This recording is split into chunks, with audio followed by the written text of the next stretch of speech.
أعوذ بالله من الشيطان الرجيم. بسم الله الرحمن الرحيم.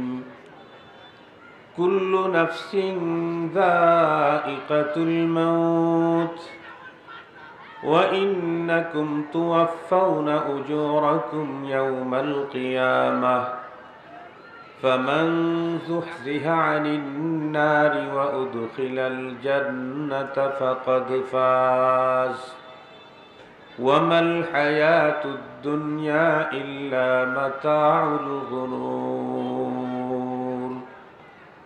صدق الله مولانا العظيم وصدق رسوله النبي الأمي الكريم ونحن على ذلك لمن الشاهدين والشاكرين والذاكرين والحمد لله رب العالمين. اللهم صل على سيدنا مولانا محمد وعلى آله وأصحابه وبارك وسلم. اللهم صل على محمد النبي الأمي وعلى آله وسلم تسليما. يا رب صل وسلم دائما أبدا على حبيبك خير الخلق كلهم. الحمد لله. আজ 22 আগস্ট 2025 ইংরেজি জুমাবার দিনগত রাত।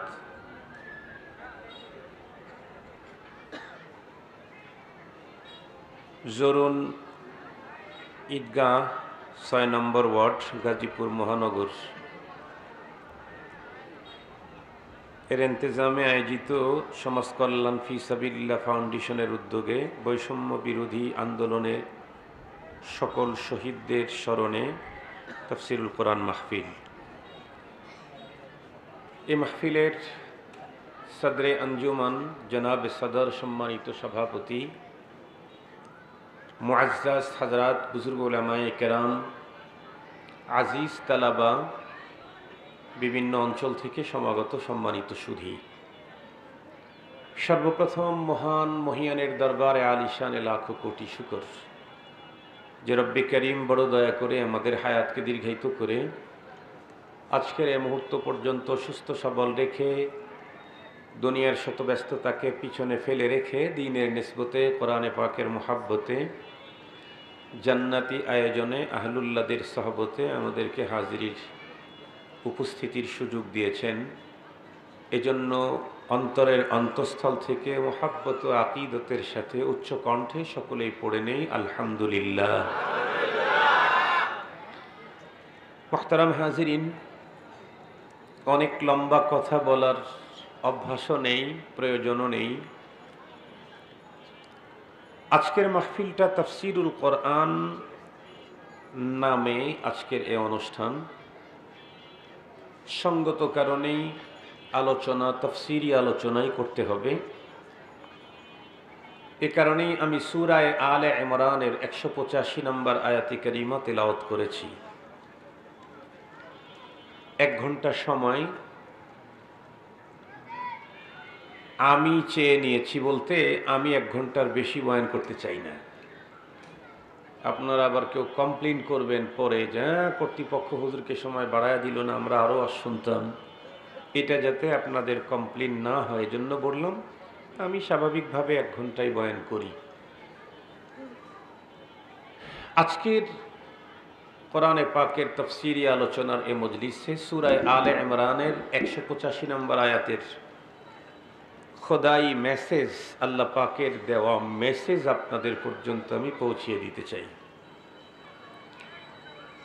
আমি যে আয়াতে কারিমা তেলাওয়াত করেছি, আয়াতে কারিমাতে রব্বুল আলামিন পৃথিবীর মানুষকে 4টা মেসেজ দিয়েছেন। কয়টা মেসেজ? 4টা। ওয়াজ কিন্তু এটা নিয়ে যেতে হবে, রেখে গেলে চলবে না, এবং টোটাল লাইফ এই ওয়াজের দিক নির্দেশনা চাহিদা অনুযায়ী জীবনকে কাটাতে হবে। তাহলে সফলতা অবশ্যই আসবে ইনশাআল্লাহ।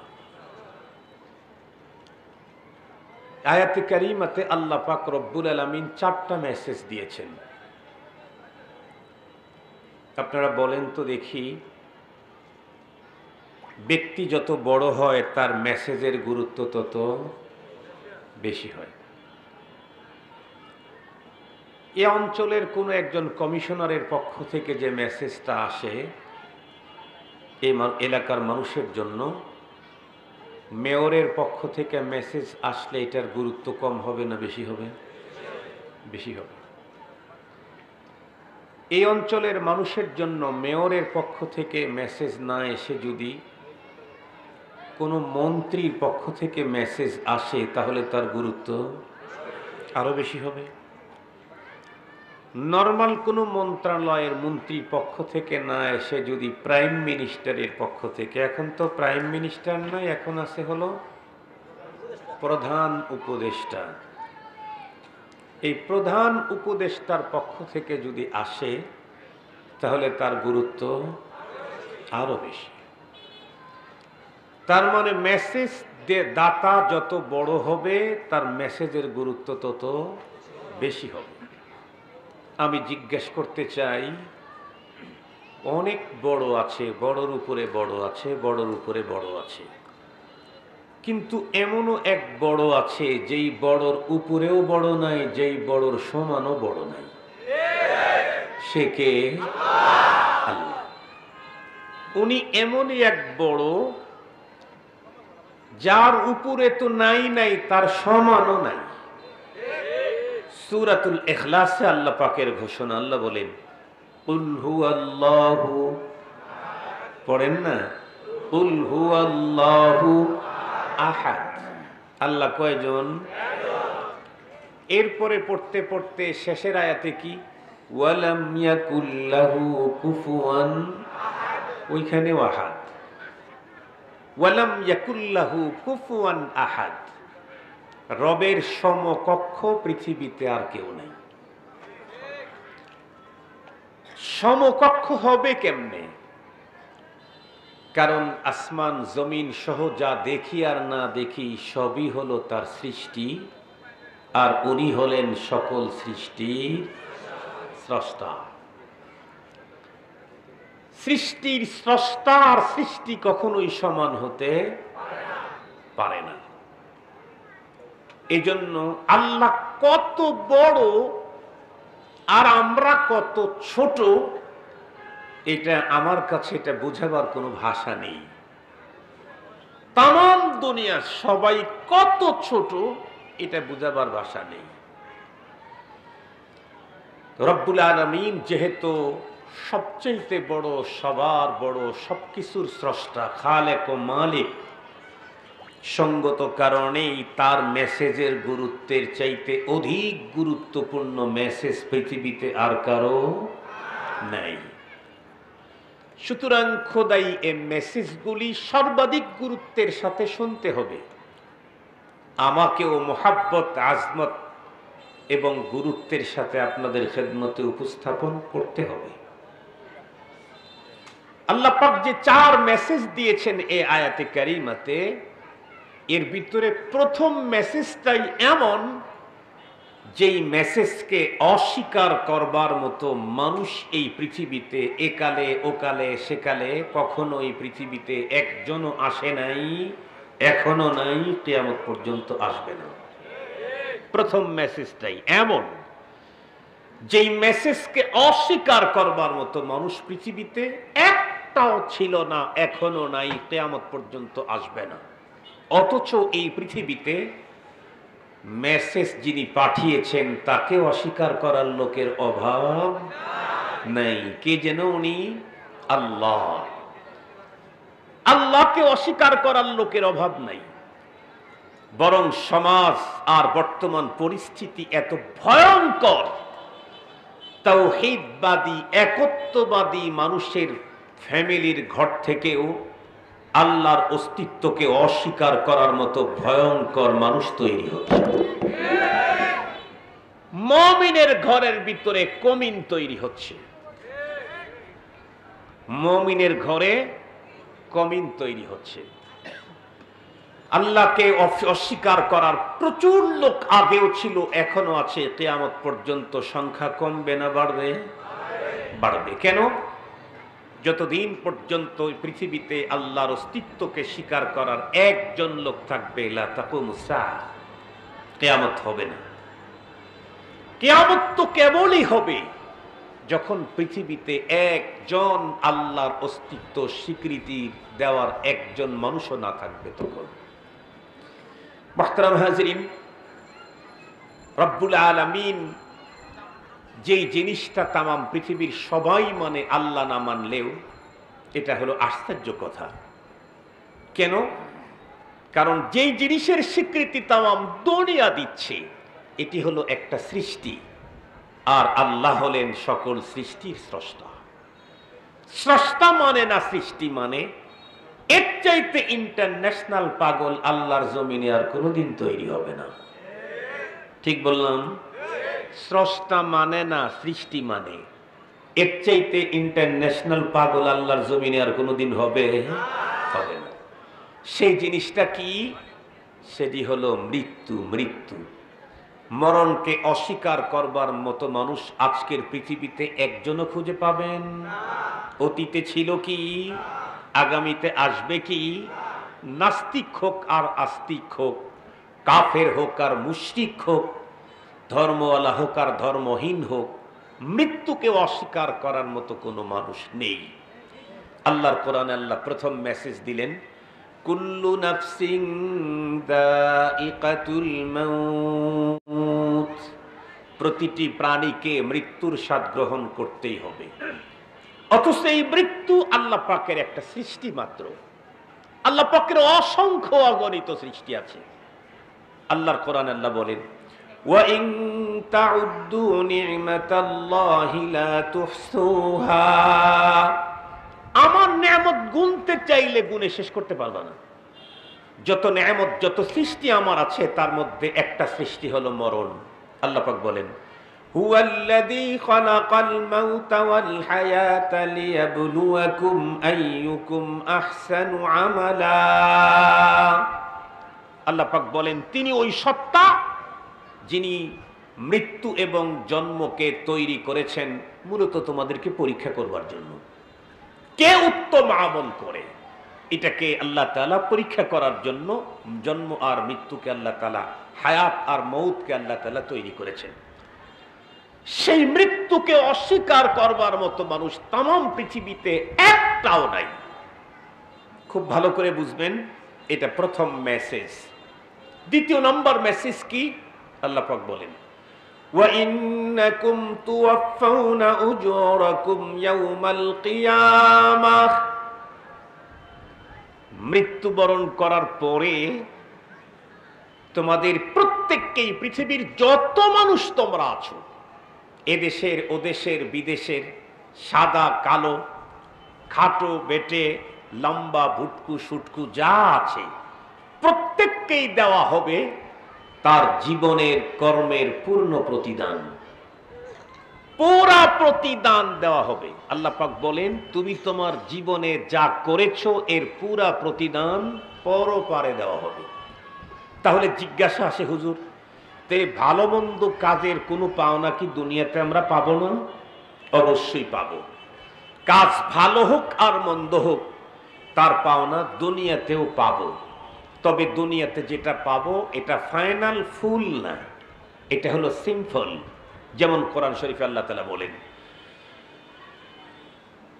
ওয়ালানুযীকান্নাহুম মিনাল আযাবিল আদনা দুনাল আযাবিল আকবারি লাআল্লাহুম ইয়ারজিউন। আল্লাহ পাক বলেন, আমি তোমাদেরকে পরপারের ফাইনাল ভয়ঙ্কর শাস্তির আগে দুনিয়াতে সিম্পল শাস্তি দিয়ে থাকি। কেন? যাতে করে এই শাস্তি দেখেই তোমরা অপরাধের কাছ থেকে নিজেকে গুটিয়ে নিতে পারো। তাহলে বোঝা গেল, এই পৃথিবীতে অপরাধীদের যতই শাস্তি হোক, যদি এই অপরাধের তওবা করে আল্লাহর কাছ থেকে বিষয়টা ডিসমিস করে না নিতে পারে, তাহলে এর পুরোপুরি পাওনা দেওয়া হবে কোথায়? আখিরাতে। ঠিক তদ্রূপ নেক কাজ মানুষ দুনিয়াতে যতই করুক আর এর কারণে তার জীবন যতই সম্মানিত হোক, পৃথিবীতে এই পাওনা তার নেক কাজের ফাইনাল না, পুরোপুরি পাওনা না। পুরোপুরি পাওনা দেওয়া হবে আখিরাতে। সঙ্গত কারণেই আমার জীবন যেটা আল্লাহ আমাকে দিলেন, এই জীবনটা বড় হিসাব নিকাশ করে কাটানো দরকার। আমার জীবনের প্রতিটি কর্মের প্রতিদান আল্লাহ আমাকে দিবেন। কোন কোন কর্মের প্রতিদান দিবেন কোরআন শরীফের ভিতরে আল্লাহ তাআলা তাও বলেছেন। আল্লাহ বলেন, فَمَن يَعْمَلْ مِثْقَالَ ذَرَّةٍ خَيْرًا يَرَهُ وَمَن يَعْمَلْ مِثْقَالَ ذَرَّةٍ شَرًّا يَرَهُ। তোমার জীবনে যদি অনুপরিমাণ পরমাণু পরিমাণ যে কাজটা তোমার জীবনে আছে, এটার প্রতিদান তোমাকে দেওয়া হবে। তবে ভালো করলে প্রতিদান, একটু আওয়াজ করেন না ভাই, ভালো করলে, মন্দ করলে, আরো জোরে বলেন, মন্দ করলে মন্দ, ভালো করলে ভালো, মন্দ করলে মন্দ। রব্বুল আলামিন আর এক জায়গায় আরো বলেন, ওয়ালা ইউযলামুনা ফাতিলা, কার উপরে কিঞ্চিত পরিমাণে জুলুম করা হবে না। এমনকি ফেরাউনের উপরেও জুলুম করা হবে না, নমরুদের উপরেও জুলুম করা হবে না, হামানের উপরেও জুলুম করা হবে না। কার উপরে কিঞ্চিত পরিমাণে জুলুম করা হবে না। তবে পরপারে প্রত্যেককেই তার কৃতকর্মের প্রতিদান পুরাপুরি দেওয়া হবে। পুরাপুরি। যে ভালো করেছে তাকে ভালো দেওয়া হবে, যে মন্দ করেছে তাকে মন্দ দেওয়া হবে। এখন সবচেয়ে গুরুত্বপূর্ণ একটা কথা বলবো, যেটা নিয়ে আমাদের দেশের মানুষ অনেক বিভ্রান্তিতে আছে, অনেক মূর্খতার ভিতরে আছে, অনেক অজ্ঞতার মধ্যে আছে। সেটি হলো, ভালো কাজ করলে ভালো প্রতিদান পাবো 100%, মন্দ করলে মন্দের প্রতিদানও পাবো 100%। কিন্তু ভালো বলতে কোনটা, মন্দ বলতে কোনটা? ভালো বলতে কি বুঝায়, মন্দ বলতে কি বুঝায়? এই বিষয়টা আপনাদেরকে খুব গভীরভাবে, খুব কেয়ারফুলি এই বিষয়টা আপনাদেরকে শুনতে হবে। ভালো কোনটা আর মন্দ কোনটা? আমরা অনেক সময় দেশের বিভিন্ন জায়গায় বিভিন্ন দিনই কাজে অংশগ্রহণ করতে গেলে কিছু মানুষকে দেখি যে ভালো কাজ সে করতেছে কিন্তু পদ্ধতিটা তার ভালো না। আমরা তখন বলি, ভাই আপনি এই কাজটা এইভাবে করতেছেন কেন? তখন বলে, হুজুর আপনি কি যে বলেন, এত কিছু মানলে কি আর ভালো কাজ করা যায়? এত কিছু মানলে কি আর ভালো কাজ করা যায়? আমি কি আমার জন্য করতেছি হুজুর? আমি তো দিনের জন্যই করতেছি, দিনের জন্য করতেছি। যেমন কথার কথা বলি, যেমন আপনাদের এই অঞ্চলের ভিতরে কোনো এক আল্লাহর বান্দা নতুন ফ্যাক্টরি করছে। আল্লাহর বান্দা ফ্যাক্টরি করছে মাত্র, এখনো ব্যবসায় দাঁড়াইতে পারে নাই। ঠিক সেই মুহূর্তে আপনাদের ঈদগাহ মাঠের চতুর্দিকে বাউন্ডারি করবেন। কথার কথা বলতেছি, কথার কথা। এখন আপনারা ওই ফ্যাক্টরির মালিকের কাছে গিয়ে বললেন, ভাই আমাদের ওইখানে তো ঈদগাহ মাঠের বাউন্ডারি শুরু করছি, তো আমাদেরকে ওখানে কিছু সহযোগিতা করতে হবে। অথচ আল্লাহর বান্দা মাত্র 2 বছর হয় ব্যবসা শুরু করছে, এখনো তার প্রতি মাসে লাখ লাখ টাকা লস গুনতেছে। এরপরেও সে জারি রেখেছে, চালু রেখেছে কেন? হয়তো আগামী বছর থেকেই সে লাভ দেখতে পাবে। আপনি তখন গিয়ে তার উপরে চাপায়া দিলেন কি, এখানে কিছু অংশগ্রহণ করতে হবে। উনি বলতেছিলেন, ভাই আমি তো খুব লসে আসি, আমি তো এই মুহূর্তে কিছু করতে পারতেছি না। বাম দিক থেকে একজন আওয়াজ করলো, এই অঞ্চলের ভিতরে ফ্যাক্টরি করে ব্যবসা করে খাবেন আর আমাদের ঈদগাহ মাঠে কিছু দিবেন না, এই ফ্যাক্টরি এলাকায় আর থাকবে না। বলেন তো দেখি, এটা বৈধ না অবৈধ? এটা হলো ধর্মের নামে চাঁদাবাজি। এটা ধর্মের নামে, কি কথা বলেন না কেন? এটা ধর্মের লেভেলে চাঁদাবাজি। আপনাকে এই অনুমতি কে দিল? আপনি কার ধর্ম পালন করতে গেছেন? কার ধর্ম? আপনার পিসাবের ধর্ম, আপনার খতিবের ধর্ম, আপনার নেতার ধর্ম? যদি বলেন আল্লাহর ধর্ম পালন করতে গেছেন, তাহলে আল্লাহ এই জাতীয় কালেকশন নিষেধ করেছেন, এই জাতীয় চাঁদাকে নিষেধ করেছেন, আল্লাহ নিষেধ করেছেন। আপনি কার ধর্ম পালন করতে গেছেন? বলুন তো দেখি। আমরা যদি বলি ভাই এই পদ্ধতিতে তো টাকা পয়সা কালেকশন করার অনুমতি নাই, কি বলে হুজুর এত মাসলা খুঁজলে কি আর ধর্মের কাজ হবে? তার মানে ধর্ম উনি উল্টায় ফেলাইতেছেন, সাহাবায়ে কেরাম আর কিছু করেন নাই, তাবেঈরা কিছু করেন নাই, ওলামায়ে কেরাম কিছু করেন নাই, যা করেন আজকের ছেলে পেলেরাই উল্টা ফেলাইতেছে। মনে রাখবেন, ধর্মের কাজ করতে হবে ধর্মের নিয়মে। আপনারা বাইসাইকেল হুন্ডা মুন্ডা চালান তো, মোটরসাইকেল চালান না? আমাদের দেশে যত মোটরসাইকেল আছে তার ভিতরে সবচেয়ে বেশি মনে হয় ইন্ডিয়ান হুন্ডাই বেশি চলে, তাই না? ইন্ডিয়ান। বলেন তো দেখি, ইন্ডিয়ান গাড়িতে জাপানি পার্টস লাগাইলে খুব ভালো চলে? কথা বলেন না কেন? জাপানি গাড়িতে ইন্ডিয়ান পার্টস লাগাইলে খুব ভালো চলে না। জাপানি পার্টসের অনেক দাম, কিন্তু সেটা ইন্ডিয়ান গাড়ির জন্য উপযুক্ত না, সেটা জাপানি গাড়ির জন্য উপযুক্ত। কথা কি বুঝাইতে পারছি আপনাদেরকে? ধর্মের কাজ করতে যদি আপনি চান, আপনার বানানো পদ্ধতি উপযুক্ত না, কোরআন যে সিস্টেম দিয়েছেন সেটাই উপযুক্ত। কোরআন যে সিস্টেম দিয়েছেন সেটাই উপযুক্ত। আপনার বানানো পদ্ধতিতে ধর্ম হতে পারে না, আমার বানানো পদ্ধতিতে ধর্ম হতে পারে না। আপনাদেরকে আরো সহজ করে বুঝবার জন্য বলি, ভালো কোনটা আর মন্দ কোনটা। আপনাদেরকে বললেন হুজুর ভালো কাজই তো করতে গেলাম, কিন্তু বাধা দিলেন তো আপনি। কি ভালো কাজ করতে গেছেন? আপনি তো চাঁদাবাজি করতে গেছেন। আপনি একজন মানুষের কাছ থেকে দ্বীনের কাজে সহযোগিতা চাইবেন, পদ্ধতি আলেমের কাছ থেকে শিখেন। আলেমরাও চাঁদা নিয়ে কোটি কোটি টাকা প্রতি বছরে ব্যয় করে মাদ্রাসা চালায়, কিন্তু কোনো দাতা বলতে পারবে না কোনো আলেম এসে কোনো দাতার কাছে বার্গেনিং করে টাকা নিয়েছে। বরং এক দাতার কাছে 10 বার যায় ঘুরে আসছে, তারপরেও বিনয়ের সাথে বলছে, হাজী সাহেব যদি কিছু সহযোগিতা করতেন আমার ইয়াতিমরা খেতে পেত। কি বৃষ্টি কই? আমার চোখে তো এখনো বৃষ্টি পড়লো না, তার আগে আপনাদের এই অবস্থা দেখতেছি। অথচ বাংলাদেশের অনেক জায়গা এমন আছে মুষলধারে বৃষ্টির ভিতরেও লোক দাঁড়িয়ে দাঁড়িয়ে এই হাঁটুর নেসফ সাক পানি পর্যন্ত শুনেছে। ইতিহাস বহু আছে এরকম। যদি বৃষ্টি বেশি হয় চলে যায়নি, আপাতত কিছু কথা শোনেন। আমি আপনাদেরকে সহজে বুঝবার জন্য বলি, ভালো কাজ কোনটা আর মন্দ কাজ কোনটা।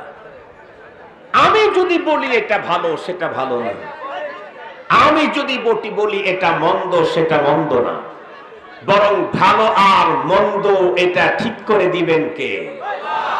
আরো জোরে বলেন কে? খুব ভালো করে বুঝতে হবে, যত দূর পর্যন্ত মাইকের আওয়াজ যায় প্রতিটি মুসলমান নারী আর পুরুষকে এই কথা খুব গভীরভাবে লক্ষ্য করা দরকার। ভালো বলতে কোন কাজ, মন্দ বলতে কোন কাজ। আমার দৃষ্টিতে যেটা ভালো সেটাই ভালো হতে হবে এমনটি না, আমার দৃষ্টিতে যেটা মন্দ সেটাই মন্দ হতে হবে এমনটি না। বিষয়টাকে বুঝাবার জন্য বলি, খুব ভালো করে বুঝবেন। আমাদের বন্ধুরা, আমার দেশের ভিতরে সরকারের যত আইন আছে, এই আমার দেশের আইন এবং ইন্ডিয়ার আইন কি সেম সেম হয় নাকি? অনেক বিষয় আছে ইন্ডিয়াতে বৈধ, আমার দেশে অবৈধ।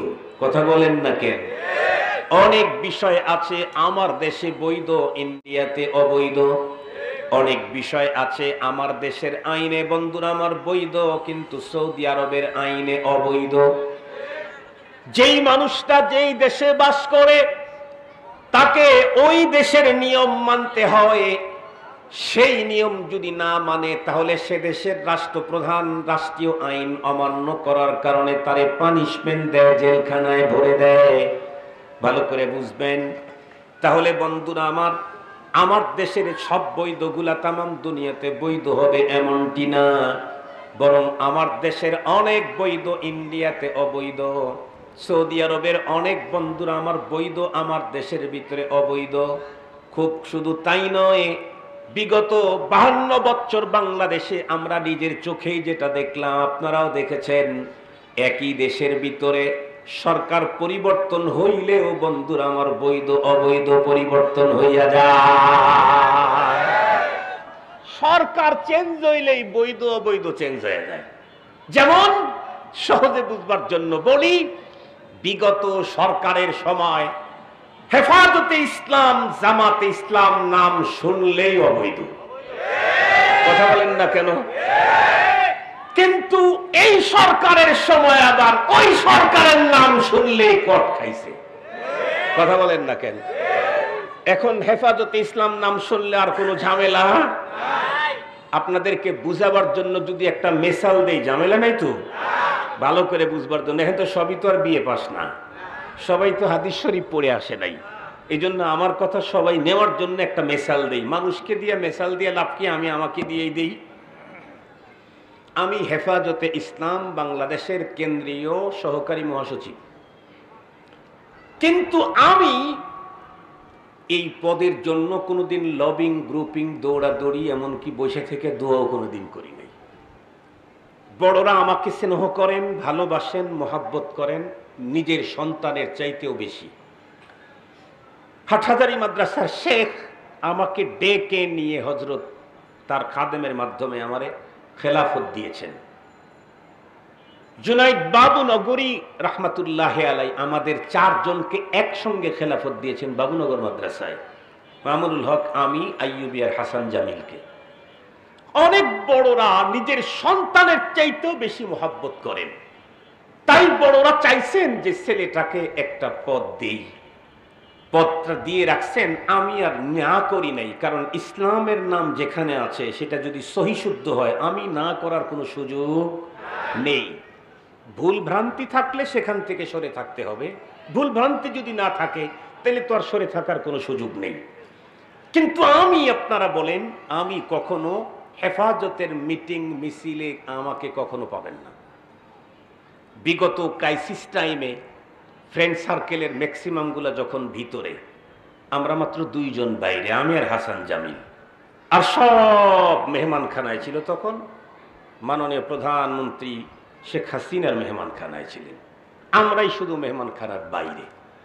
পরবর্তীতে আমরা একটু বাইরে আসতে চাইতেছি, তো তখন কিছু সংস্থার লোকের সাথে আমাদেরকে দেন দরবার করা লাগছে, কথা বলা লাগছে। একটা পর্যায়ে একটা সংস্থার অফিসে যাওয়ার পরে তারা আমাকে চ্যালেঞ্জ করলো, আপনি অমুক জায়গায় মিছিলে ছিলেন, অমুক মিটিংয়ে ছিলেন, আমাদের কাছে ভিডিও ফুটেজ আছে। আমি বললাম, না, আপনাদের ভিডিও হয়তো আপনি ভুল দেখেছেন, আর না হয় ভুল বলতেছেন। বলে, না দেখেছি। আমি বললাম, না দেখেন নাই। আমি যাই নাই, দেখবেন কেমনে? আমি যাই নাই, দেখবেন কেমনে? আমি বলতেছিলাম যে আমি যে সক্রিয় মিটিং মিছিল করছি এমনটি না। বড়রা যে পদ দিয়েছেন সেই পদকে আমি মুহাব্বতের সাথে গ্রহণ করেছি, তবে আমি আমার উসুলের উপরই চলতাম এবং আমার জায়গা থেকে তাদেরকে সহযোগিতা করতাম। সেই সময় হেফাজত করি, এই অপরাধের কারণে আমার এলাকার কিছু মানুষ আমার বাড়িকে পোড়ায় দিতে চাইছে।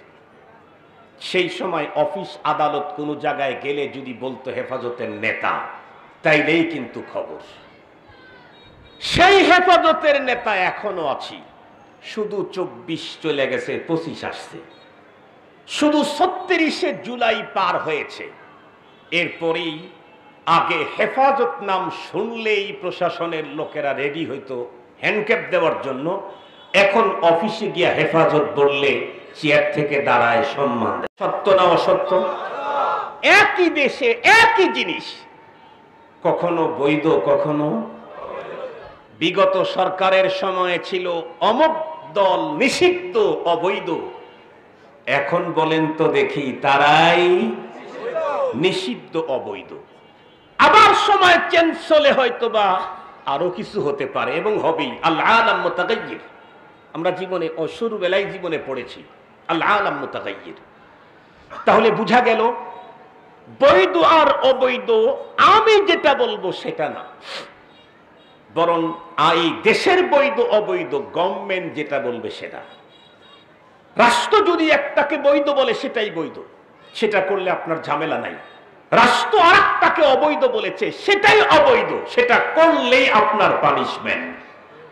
মনে রাখতে হবে, আল্লাহর কাছে তার আদালতে জীবনের সকল কর্মের প্রাপ্তি যখন আমরা নেব, তখন বৈধ আর অবৈধ রাষ্ট্র যেটা বলছে সেটা না, নেতায় যেটা বলছে সেটা না, আমার বিবেক যেটা বলছে সেটা না, কি বলে আমেরিকা যেটা বলছে সেটা না, দাদারা যেটা বলছে সেটা না, জাতিসংঘ যেটা বলছে সেটা না, বরং তখন বৈধ আর অবৈধ আল্লাহ যেটা বৈধ বলছেন সেটাই বৈধ, আল্লাহ যেটা অবৈধ বলেছেন সেটাই অবৈধ।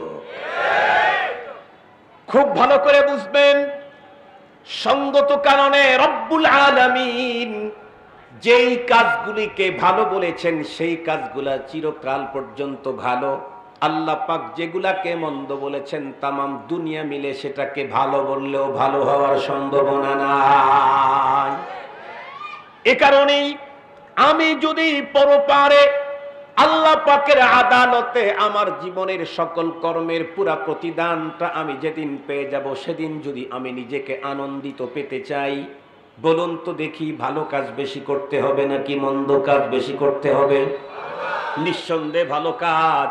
ভালো বলতে কোনটা? আমার নেতায় যেটা বলছে না না, আমার পীর যেটা বলছে না না, আমার সমাজ যেটা বলছে না না, সুশীল সমাজ যেটা বলছে না না, কবিরা যেটা বলছে না না, মডেলটা যেটা বলছে না, ওপারের দাদারা কি বলছে সেটাও না, 7 সমুদ্রের 13 নদীর ওই পারের সাদা চামড়াওয়ালারা যেটা বলছে সেটাও না, বরং ইসলাম যেটাকে ভালো বলেছেন সেটাই ভালো, ইসলাম যেটাকে মন্দ বলেছেন সেটাই মন্দ। ইসলাম সুদ আর ঘুষকে মন্দ বলেছেন, কিয়ামত পর্যন্ত সুদ আর ঘুষ তামাম দুনিয়ার মানুষ ভালো বললেও 1 সেকেন্ডের জন্য তা কখনো ভালো হতে পারে না। কিন্তু দুঃখের বিষয় হলো, এদেশের মুসলমান বড় ভয়ঙ্কর। আল্লাহর ঘর মসজিদে গেছে ওয়াজ শোনার জন্য। কার ঘরে? কথা বলেন না কেন? কার ঘর? মসজিদের মেম্বারে বসে খতিব সাহেব বক্তব্য দিচ্ছেন, লা তাকুলুর রিবা, তোমরা সুদ খেও না, কোরআনের কথা। আল্লাহর ঘরে বসে আল্লাহর কথা আলেম যখন বক্তব্য দেওয়া শুরু করে, সেই ঘরে অবস্থান করে সুদখোর মুসল্লি ইমামের বিরুদ্ধে অ্যাকশন নেওয়া শুরু করে। কথা বলেন না কেন? কার ঘরের ভিতরে কার বিরুদ্ধে অ্যাকশন নিতে গেল? আল্লাহর ঘরের ভিতরে আল্লাহর ওয়ালির বিরুদ্ধে অ্যাকশন নিতে গেল। ওর অবস্থা কত বড় ভয়ঙ্কর হবে শুনে রাখেন। থানার ভিতরে ঢুকে কোনো ওসিকে যদি কেউ টেনে হেঁচড়ে বের করে দেয়, তাহলে হয়তো 5 মিনিটের জন্য ওসিকে হেনস্থা করা যাবে, টেনে হেঁচড়ে বের করা যাবে, কয়েকটা আঘাত করা যাবে, কিন্তু 3 ঘন্টা পরে যে ওসিকে তার কার্যালয় থেকে টেনে বের করেছে, ওকে তো এলাকায় পাওয়া যাবে না, আর বাবা মা মেয়েদেরকেও পাওয়া যাবে না। কথা বলেন না কেন? কথা বলেন না কেন? ওই ফ্যামিলির মেয়েরাও নিজের বাসায় থাকতে তখন নিরাপদ মনে করবে না, অথবা বাড়ি ওই এলাকায় থাকবে না। কেন? রাষ্ট্রের কাজে যাকে নিয়োজিত করা হয়েছে তাকে তুমি রাষ্ট্রের বানানো ঘর থেকে বের করে দিয়েছো, এত বড় ধৃষ্টতা তুমি দেখাইলা, তাহলে এই এলাকায় তোমার থাকার কোনো সুযোগ নাই। মনে রাখতে হবে, আল্লাহর ঘরে ঢুকে আলেমের বিরুদ্ধে যারা অবস্থান নেয় তাদেরকে দুনিয়ায় থাকার অধিকার থাকবে না। বের করে দিবেন কে? জোরে বলেন, বের করে দিবেন কে? ইন্না বাতশা রাব্বিকা লাশাদীদ, তোমার রবের ধরা বড় ভয়ঙ্কর। তবে রব যখন তখন ধরে না, সময় মতো ধরে, তবে ধরলে আর একটু জোরে বলেন, ধরলে আর ছাড়ে না। মুসলমান ভাইরা রে আমার, খুব ভালো করে বুঝবেন। বলতেছিলাম, আল্লাহ পাক কোরআনে হাকিমের সূরা আলে ইমরানের 125-185 নম্বর আয়াতে কারিমাতে 4 মেসেজ দিয়েছেন। তার ভিতরে প্রথম মেসেজ হলো পৃথিবীর প্রতিটি প্রাণীকে মৃত্যুবরণ করতে হবে। দ্বিতীয় মেসেজ হলো পরপারে আল্লাহ পাক বলেন তোমাদের প্রত্যেককে তোমাদের কৃতকর্মের পুরাপুরি পাওনা দিয়ে দেওয়া হবে। সেই দিন পরপারে আল্লাহর আদালতে যেদিন কিঞ্চিত পরিমাণ কার উপরে জুলুম করা হবে না, ফেরাউনের মতো ভয়ঙ্কর কাফেরের উপরেও যেদিন জুলুম করা হবে না, নমরুদের মতো ভয়ঙ্কর কাফেরের বিরুদ্ধেও যেদিন বন্ধুরা আমার তার উপরে কিঞ্চিত পরিমাণে জুলুম করা হবে না, আবু জেহেলের উপরেও যেদিন কিঞ্চিত পরিমাণে জুলুম করা হবে না, নমরুদের উপরেও বন্ধুরা আমার যেদিন জুলুম করা হবে না, প্রত্যেক মানুষকে তার ন্যায্য পাওনা 100 দিয়ে দেওয়া হবে। আল্লাহ পাক রব্বুল আলামিন 3 নাম্বার মেসেজে বলেন ফামান যুহজিহা আনিন নারি ওয়া উদখিলাল জান্নাতা ফাকাদ ফাজ। সেই দিন যেই ব্যক্তি আল্লাহর আদালতে তার কৃতকর্মের প্রতিফল পেয়ে অবস্থাটা এমন হবে জাহান্নাম থেকে মুক্তি পেয়ে জান্নাতে ঢুকে যাবে, আল্লাহ পাক রব্বুল আলামিন বলেন এই লোকটাই প্রকৃত সফল। আমরা কাকে সফল মনে করি? আমরা মনে করি যেই বক্তা বক্তৃতা দিতে দিতে তাম দুনিয়ায় তার প্রচুর চাহিদা তৈরি হয়েছে, আন্তর্জাতিক বক্তা হয়েছে, উনি সফল। নো, তাম দুনিয়াতে বক্তব্য দিতে দিতে America, Canada, German, Japan, Pakistan, India যা আছে সব জয় করে ফেলছে, কিন্তু পরপরে যদি জাহান্নাম থেকে মুক্তি না পেয়ে জান্নাতে ঢুকতে না পারে, ওই বক্তা সফল বক্তা নয়। খুব ভালো করে বুঝবেন, কোন একজন কারি এমন উন্নত তিলাওয়াত করে যার তিলাওয়াতের কারণে তাম দুনিয়া তাকে কোটি কোটি টাকা অফার করে নিয়ে যায়, আমরা মনে করি ইনি হলেন সফল কারি।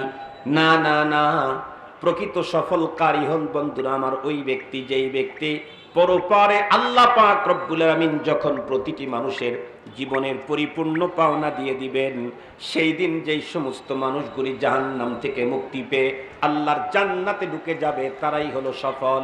যেই কারি পরপারে জাহান্নাম থেকে মুক্তি পেয়ে জান্নাতে ঢুকবে সে সফল কারি।